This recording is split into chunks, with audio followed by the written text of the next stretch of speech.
Very happy to be here. This is also an anniversary because usually they don't let me on stage without someone to mind me. That's the whole reason. Thank you for people here for the second, third time. You may notice I've escaped my minder. And the person interviewing me used to be a high-ranking official of the U.S. government, and he doesn't tell you that, and is ready to reprimand me to some unknown place if I go offline. But any case, it is momentous occasion for Palantir, and I would say for our journey, and that journey began not very far from here. I don't mean the time Peter and me in the dorm fighting with each other, although that's where it began at Stanford. And it really began with a central set of ideas, of course, the most important one of which was we've got to make our institutions actually work, which means you put less into the system than you get out. A very simple idea. Every business in this room works on that internally. You build something efficiently that's better than your competition in a way where you get a margin. And that idea was in Silicon Valley. One was the building block of how Silicon Valley was built. It meant you built things for the US government, they actually became valuable, and then you sold them to primarily to America and the rest of the world. And because you had done all this high-end R&D, and not just done it, but done it in a way where it actually worked with the most interesting, innovative people in the world doing it, you could take those products to the world. And that actually is what built a lot of what made things work in this country really well and brought our country together in so many ways and has led to a dominance it's like this weird thing where 84% of the top 50 companies in the world are American, and almost all of them that were started here. And then ways of doing things, ways of working together, ways of innovating that were unique. And then, of course, we lost that and had a wave where basically people built technologies where the person they're selling it to was de facto the host, and the people selling it were de facto parasitic. And that's what consumer internet basically is. You enjoy yourself, they make all the money, and you get slower and dumber, and you enjoy it. So it's like I'm getting slower, I'm getting dumber, and every day I enjoy it more somehow. It's like the slowness, exercise for my mind, don't need that. And this company and the products we built, leaving aside the kind of pro-West thing that I'm very proud of, was built on the simple idea that our US government clients primarily, although we have allies from almost every country in the world using our product, would get more value from the product than what they were paying for. It would not only make their institution work, but it would work better. So the first product we built was built to increase civil liberties and decrease terrorism at a cost that is very small for what we built.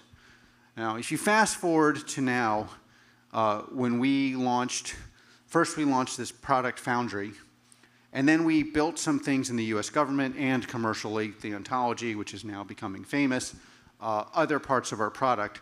The whole reason these products were built years before anyone thought of large language models was that we built a culture around, well, what ought an enterprise want?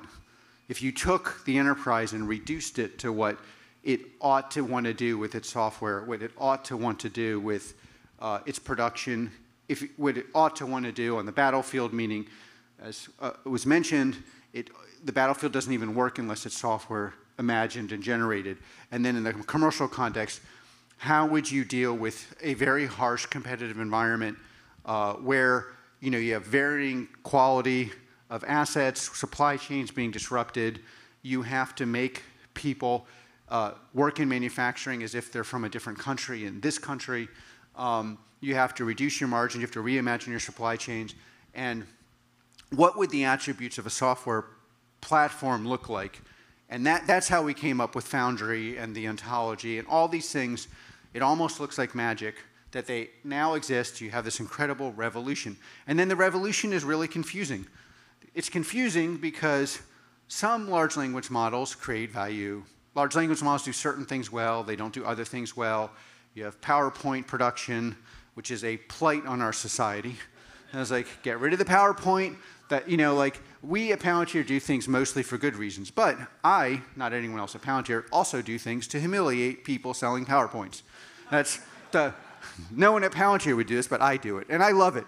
The whole reason for the boot camp is to, one, show you something in action, something that is yours and that you own, that creates enormous value for you, more value for you than what you're paying us, and shows you how you can reimagine your enterprise. By the way, it's an enormous advantage in this country because people are maximally willing to change, learn, be meritocratic compared to any other country in the world.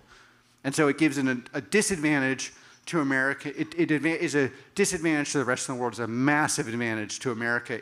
Industrial base in America can be reimagined. Enterprises can be rebuilt. The rest of the world is not moving this quick for lots of reasons we could go into.